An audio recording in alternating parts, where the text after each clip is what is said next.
AI अब सिर्फ tech companies तक लिमिटेड नहीं रहा, रियल एस्टेट में भी फंडिंग और ग्रोथ का नया ड्राइवर बन रहा है। डेवलपर्स एआई अडॉप्ट कर रहे हैं ताकि इंस्टीट्यूशनल कैपिटल अट्रैक्ट कर सके। दूसरी तरफ बांद्रा में ओबरॉय रियल्टी ने 11 एकड़ प्राइम लैंड प्रोजेक्ट के लिए 247 करोड़ की पहली पेमेंट की है। तो चलिए देखते हैं इन दोनों अपडेट्स का रियल एस्टेट पर क्या इम्पैक्ट हो सकता है।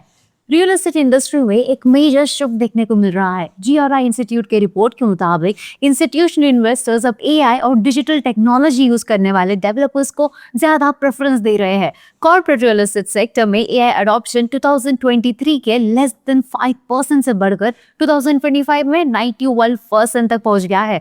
अब सवाल ये है कि एआई रियल एस्टेट में एग्जैक्टली करता क्या है।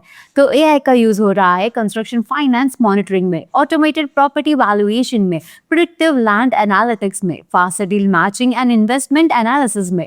रिपोर्ट के मुताबिक जो डेवलपर्स डिजिटल इंफ्रास्ट्रक्चर और स्ट्रक्चर डेटा मेंटेन नहीं कर पा रहे, उनके लिए इंस्टीट्यूशनल कैपिटल एक्सेस करना फ्यूचर में और डिफिकल्ट हो सकता है। अब देखते हैं इसका रियल एस्टेट पर क्या इम्पैक्ट पड़ता है।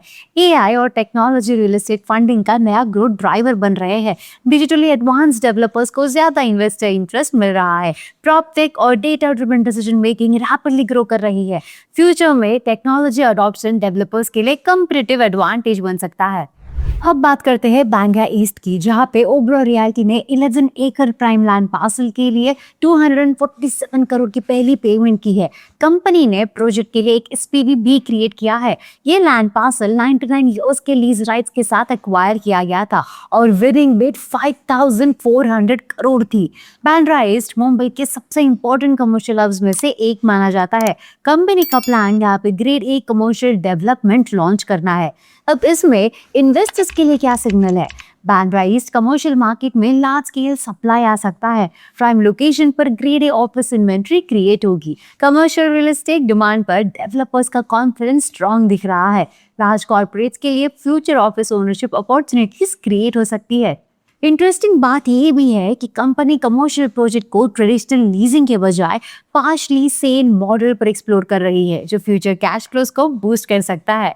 क्या टेक्नोलॉजी फ्यूचर में प्रॉपर्टी इन्वेस्टमेंट डिसीजंस को कंप्लीटली चेंज कर देगी? अपने थॉट्स हमें कमेंट करके बताइए। और आज के अपडेट से तो ये क्लियर है कि रियल एस्टेट में टेक्नोलॉजी और लॉन्ग टर्म इन्वेस्टमेंट्स दोनों की इंपॉर्टेंस तेजी से बढ़ रही है। ऐसे ही प्रैक्टिकल रियल एस्टेट अपडेट्स के लिए वीडियो को लाइक करें, शेयर करें एंड NoBrokerage.com को सब्सक्राइब जरूर करें।